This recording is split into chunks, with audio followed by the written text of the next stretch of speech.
یہی ہے امام حسین کے غم میں آنسو بہائے، حضرت امام حسین کے غم میں روئے۔ آؤ سب مل کر یہ پڑھے، زمین روتی فلک روتا تیری خود ذات روتی ہے، حسین ابن علی کے غم میں یوں کائنات روتی ہے۔ نحمدہ ونصلی علی رسولہ الکریم، اما بعد فاعوذ باللہ من الشیطان الرجیم، بسم اللہ الرحمن الرحیم۔ کروڑوں درود و سلام اس ہستی بابرکات کے نام جو وجہ تحلیق کائنات ہے، کروڑوں درود و سلام اہل بیت کے نام جو وجہ بقائے دین کائنات ہیں۔ معراج القرآن میں اصغر بیگ ایڈوکیٹ کی طرف سے آپ کو خوش آمدید۔ آج کا عنوان ہے اہل بیت میں کون کون شامل ہیں۔ قرآن پاک کی سورت الاحزاب کی آیت نمبر 33 میں ارشاد باری تعالیٰ ہے، انما یرید اللہ لیذھب عنکم الرجس اہل البیت ویطہرکم تطہیرا۔ مختلف مفسرین نے اس آیت کریمہ کا ترجمہ مختلف انداز میں کیا ہے۔ جناب احمد رضا خان بریلوی کے نزدیک، اے نبی کے گھر والوں، اللہ چاہتا ہے کہ تم سے ہر قسم کی ناپاکی دور کر دے اور تمہیں پاک اور صاف ستھرا کر دے۔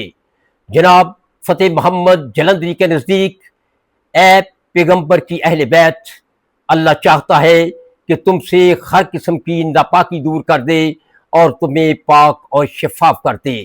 جناب ابو العلا مودودی کے نزدیک، اے نبی کی اہل بیت، اللہ چاہتا ہے کہ تم سے ہر قسم کی گندگی دور کر دے اور تمہیں پاک اور شفاف کرے۔ نبی پاک، نبی کا گھرانہ پاک، نبی کا گھر پاک، نبی رحمت للعالمین۔ الفاظ کے اعتبار سے اس آیت کا ترجمہ ہے، یقیناً اللہ نے چاہا کہ اہل بیت تم سے ہر قسم کی رجس کو دور رکھے اور تمہیں پاک اور شفاف رہنے دے۔ اب دیکھنا ہے کہ اہل بیت میں کون کون شامل ہے۔ صحیح مسلم حدیث نمبر 6261 کے مطابق اہل بیت میں شامل ہیں جو چادر کے نیچے آ گئے اور جن کے لیے سورت احزاب کی آیت نمبر 33 پڑھی گئی، یعنی اہل بیت میں شامل ہیں حضرت محمد صلی اللہ علیہ وآلہ وسلم، حضرت علی مرتضی رضی اللہ تعالی عنہ، حضرت فاطمہ الزہرا رضی اللہ تعالی عنہا، حضرت امام حسن رضی اللہ تعالی عنہ، حضرت امام حسین رضی اللہ تعالی عنہ۔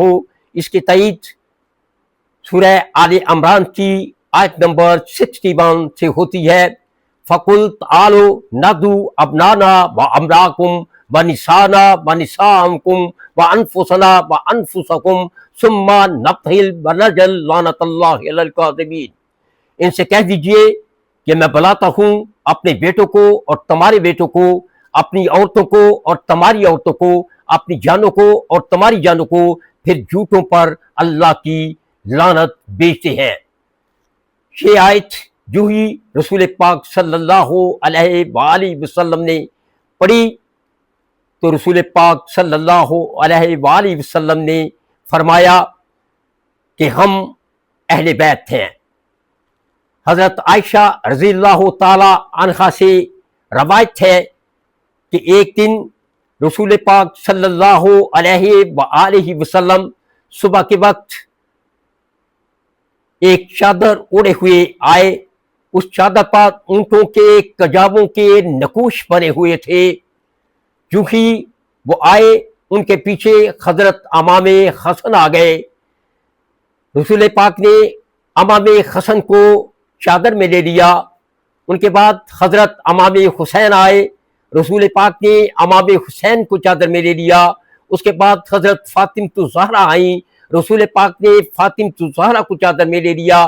اس کے بعد حضرت علی آئے، رسول پاک نے علی کو اپنی چادر میں لے لیا۔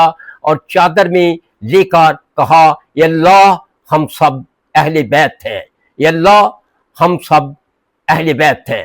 میرے دوستو، میرے بھائیوں، ہمیں اہل بیت کے غم میں غمگین ہونا چاہیے، ہمیں اہل بیت کے غم میں آنسو بہانا چاہیے، ہمیں اہل بیت کے غم میں رونا چاہیے۔ آپ سوچئے، ذرا سوچئے کہ اس امت نے حضرت علی کو شہید کر دیا، حضرت فاطمہ الزہرا اس دنیا سے چلی گئی، حضرت حسن کو زہر دے دیا گیا، حضرت امام حسین اور ان کے کنبہ کو کربلا کے میدان میں بے دردی سے شہید کر دیا گیا۔ میرے دوستو، یہ نہایت ہی اندوہناک واقعہ ہے جس کی مثال دنیا کی تاریخ میں کہیں نہیں ملتی۔ آؤ سب مل کر آنسو بہائیں اہل بیت کے غم میں، آؤ سب مل کر روئیں اہل بیت کے غم میں۔ زمین روتی، فلک روتا، تیری خود ذات روتی ہے، حسین ابن علی کے غم میں یوں کائنات روتی ہے۔